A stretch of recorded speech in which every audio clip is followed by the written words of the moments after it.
قوم عاد عرب کے قدیم ترین قبائل میں سے تھی۔ یہ لوگ احقاف کے علاقے میں آباد تھے جو آج کے یمن اور عمان کے درمیان واقع ہے۔ یہ زمانہ حضرت نوح علیہ السلام کے بعد کا تھا۔ قوم عاد جسمانی طور پر انتہائی طاقتور اور قوی ہیکل لوگ تھے۔ ان کے جسم بہت لمبے اور مضبوط تھے۔ اللہ نے انہیں غیر معمولی جسمانی طاقت اور صحت عطا کی تھی۔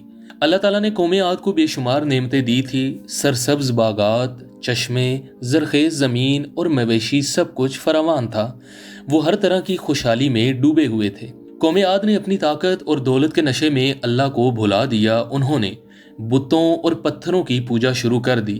شرک اور بت پرستی ان میں عام ہو گئی تھی۔ قوم عاد بہت بڑی بڑی عمارتیں اور محل تعمیر کرتے تھے۔ انہوں نے اونچے اونچے ستون والے مکانات بنائے۔ قرآن میں انہیں ذات العماد یعنی ستونوں والی قوم کہا گیا ہے۔ قوم عاد کے لوگ انتہائی متکبر اور سرکش تھے۔ وہ کہتے تھے کہ ہم سے زیادہ طاقتور کون ہے۔ اپنی قوت پر انہیں بہت گھمنڈ تھا اور وہ بہت ظلم کرتے تھے۔ اللہ تعالیٰ نے قوم عاد کی ہدایت کے لیے حضرت ہود علیہ السلام کو نبی بنا کر بھیجا۔ حضرت ہود خود اسی قوم میں سے تھے۔ وہ ان کے بھائی اور ہم قبیلہ تھے۔ حضرت ہود علیہ السلام نے اپنی قوم کو پیار اور محبت سے سمجھایا۔ انہوں نے کہا کہ صرف ایک اللہ کی عبادت کرو، بتوں کو چھوڑو اور گناہوں سے توبہ کرو۔ حضرت ہود علیہ السلام نے فرمایا کہ میں تم سے کوئی اجر نہیں مانگتا، میری اجرت صرف اللہ کے پاس ہے۔ میں تمہارا خیر خواہ اور سچا ناصح ہوں، مجھ پر یقین کرو۔ قوم عاد نے حضرت ہود علیہ السلام کو جھٹلایا اور تکبر کا مظاہرہ کیا۔ انہوں نے کہا کہ تم کون ہوتے ہو ہمیں سمجھانے والے؟ ہم اپنے آباء و اجداد کا دین نہیں چھوڑیں گے۔ قوم عاد نے حضرت ہود پر الزام لگایا کہ ہمارے بتوں نے تمہیں دیوانہ کر دیا ہے۔ انہوں نے کہا کہ تم پاگل ہو گئے ہو، ہمارے معبودوں کی شان میں گستاخی کرتے ہو۔ حضرت ہود علیہ السلام نے جواب دیا کہ میں پاگل بالکل نہیں، میں رب العالمین کا رسول ہوں۔ میں تمہیں اللہ کا پیغام پہنچا رہا ہوں، اس میں میری کوئی غرض نہیں۔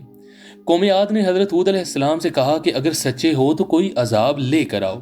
انہوں نے مذاق اڑایا اور کہا کہ ہم تمہاری باتوں سے نہیں ڈرتے، جو کرنا ہے کرو۔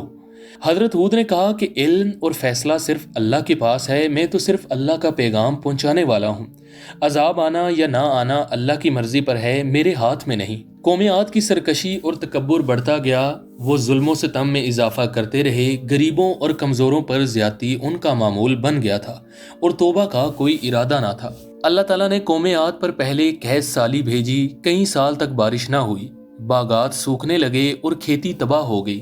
یہ آخری تنبیہ تھی، لیکن وہ نہ مانے۔ قید کے باوجود قوم عاد نے توبہ نہ کی۔ انہوں نے اپنے بتوں سے بارش مانگی، بتوں نے کچھ نہ دیا، لیکن وہ پھر بھی ہٹ درمی پر قائم رہے اور اللہ کی طرف نہ لوٹے۔ قوم عاد نے ایک وفد مکہ کے قریب کسی علاقے کی طرف بھیجا تاکہ بارش کے لیے دعا کریں، لیکن وہ گناہوں اور تکبر کے ساتھ گئے۔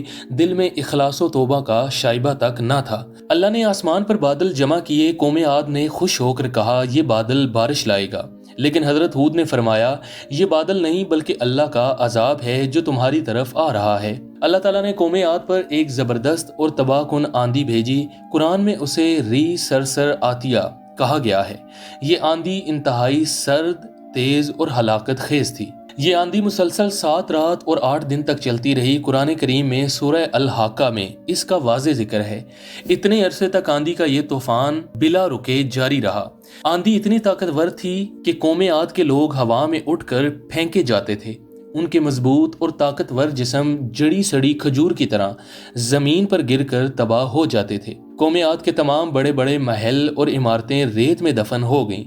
ان کی تمام تعمیرات اور کارنامے مٹ گئے۔ اللہ کا عذاب آتا ہے تو کوئی چیز اسے نہیں روک سکتی۔ قوم عاد کے تمام لوگ ہلاک ہو گئے۔ ان کی بستیاں اجڑ گئیں جو اتنے طاقتور اور فخر کرنے والے تھے۔ وہ سب اللہ کے عذاب کے سامنے ایک ہی آندھی میں فنا ہو گئے۔ حضرت ہود علیہ السلام اور ان کے ساتھ ایمان لانے والے مومن بچا لیے گئے۔ اللہ نے انہیں عذاب سے محفوظ رکھا۔ ایمانداروں کو اللہ کبھی ضائع نہیں کرتا، یہ اس کا وعدہ ہے۔ قرآن کریم نے قوم عاد کا تذکرہ متعدد صورتوں میں کیا۔ سورہ اعراف، سورہ ہود، سورہ شعراء، سورہ الاحقاف، سورہ حاقہ اور سورہ فجر میں ان کا واضح ذکر ملتا ہے۔